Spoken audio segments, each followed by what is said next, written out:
കുരുത്തോല പെരുന്നാളായിരുന്നു ഇന്ന്, ഓശാന ഞായറാഴ്ച. എന്താ പ്രാർത്ഥിച്ചേ? നല്ലതിന് വേണ്ടി പ്രാർത്ഥിച്ചു. UDF വേണ്ടിയോ അതോ പേരാവൂരിലോ? പൊതുവെ നന്മയ്ക്ക് വേണ്ടി.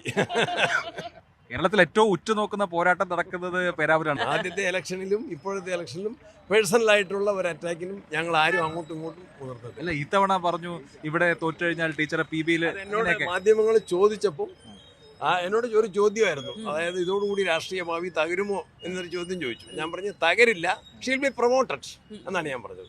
നല്ല സെൻസിൽ പറഞ്ഞത്. പക്ഷേ അത് പിന്നെ ഒരു വിവാദമൊക്കെ ആയി. അതൊന്നും വിവാദമല്ല, അതിനേക്കാളൊക്കെ എത്രയോ വിവാദങ്ങളായ പ്രസ്താവനകൾ വന്നിട്ടുണ്ട്. മോശമല്ലോ പറഞ്ഞത്, എന്തായാലും പ്രൊമോഷനല്ലേ പറഞ്ഞത്. കെ സുധാകരൻ സജീവമായിട്ട് പ്രചരണ രംഗത്തുണ്ട്. ഇന്ന് അദ്ദേഹം ഇവിടെ ഇല്ല, ഡൽഹിയിൽ അദ്ദേഹം പോകണ്ടല്ലേ, പാർലമെന്റ് മെമ്പറല്ലേ. എൻ്റെ നിയോജക മണ്ഡലത്തിൽ വന്നു, അദ്ദേഹത്തിന്റെ വീട്ടിൽ പോയി ഞാൻ കണ്ടു. എന്നെ തലയിൽ കൈവച്ച് പത്രാമത്തെ പ്രാവശ്യം അനുഗ്രഹിക്കുന്നു. പൂർണ്ണ പിന്തുണയുണ്ട്, പരിപൂർണ്ണ പിന്തുണയുണ്ട്.